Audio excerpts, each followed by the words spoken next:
Hi friends, ஐநார் துணையில் நாளைக்கு என்ன நடக்க போகுதுன்னு பார்க்கலாம். வாங்க வீடியோக்குள்ளே போகலாம். நம்ம சேனல் இன்னும் சப்ஸ்கிரைப் பண்ணாதவங்க சப்ஸ்கிரைப் பண்ணிக்கோங்க. அண்ணன் தம்பி 4 பேர்த்தோடையும் நிலா கிளம்பி சேரனோட வீட்டுக்கே போயிடுறாங்க. அங்கே போய் எல்லாரும் இறங்குனதும் சோழனோட அப்பா இருந்துட்டு சோழனை பார்த்து, என்ன சோழா, மாமனார் வந்து மரியாதையாக கூட்டிகிட்டு போனார், இப்போ என்ன அப்படியே போங்கன்னு அனுப்பிச்சி வச்சிட்டாரா, நீங்கள் மட்டும் வர்றீங்க? ஆமாம், நீங்கள் 3 பேர் எதுக்குடா போனீங்க? அவங்க 2 பேர் போனவே வருவாங்கள்ல அப்படின்னு அவருக்கு எதுவுமே தெரியாதனால யதார்த்தமாக கேட்குறாரு. அப்போ சோழன் இருந்துட்டு, அப்பா தயவு செஞ்சு சித்தை கம்மன் இருக்கிறீங்களா அப்படின்னு சொல்லிட்டு கோமோல்ல போயிடுறா. ஏண்டா நான் இப்போ என்னடா கேட்டேன், இப்படி எரிஞ்சு விழுந்துக்கிட்டு போகிறேன், என்னவோ போ, இந்த வீட்டில் நம்மளுக்கு யார் மரியாதை கொடுக்குறா அப்படிங்கிறாரு. எல்லாரும் வீட்டுக்குள்ளே போன உடனே நிலா சொல்கிறாங்க, சாரி அண்ணா, சாரி பல்லவா, பாண்டியா, எல்லாரும் என்னை மன்னிச்சிருங்க, எங்களால் தானே உங்களுக்கு இவ்வளோ சிரமம். எங்கள் அப்பா இப்படி பண்ணுவார்னு நான் எதிர்பார்க்கவே இல்லை.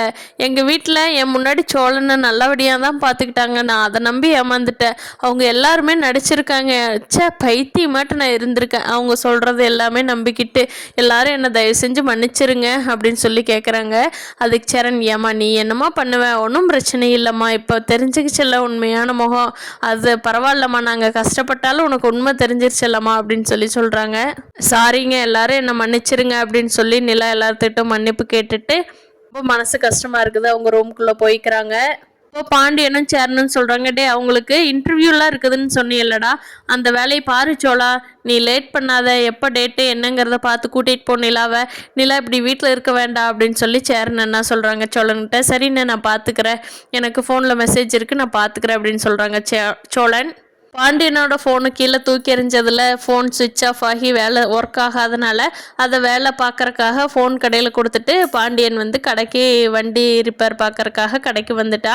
அப்போ அந்த வழியாக வானதி போகிறாங்க வண்டியில், திரும்பி கூட பார்க்காம போய்கிட்டே இருக்காங்க. பாண்டியன் பார்த்துட்டு, என்னடா ஏதோ ஒரு காரணத்துக்காக நம்ம கடைக்கு வருவாளே, ஏன் வரலின்னு யோசிக்கிறப்ப தான் தெரியுது, நைட்டு வானதி கூப்பிட்டப்போ இவர் அட்டன் பண்ணி ரீசன் சொல்லாமையே எரிஞ்செறிஞ்சு விழுந்தது ஞாபகத்துக்கு வருது. ஐயோ இப்போ என்ன பண்ணுறது, வானதி வேற கோவம் வந்து இப்படி போறாளே, அவளை எப்படி சமாதானப்படுத்துறதுன்னு யோசனை பண்ணிட்டு இருக்காரு பாண்டியன். ஆனா கண்டிப்பா 2 பேரும் சமாதானம் ஆயிடுவாங்க. பார்க்கலாம் ஃப்ரெண்ட்ஸ், நிலா வேலைக்கு போறாங்களா, சோழனை ஏத்துக்கிறாங்களாங்கிறத நீ வரப்போற எபிசோட்ல பார்ப்போம். இந்த வீடியோ பிடிச்சிருந்தா லைக் பண்ணிக்கோங்க. நீங்க என்ன நினைக்கிறீங்கன்னு கீழே கமெண்ட் பண்ணுங்க. தேங்க்யூ.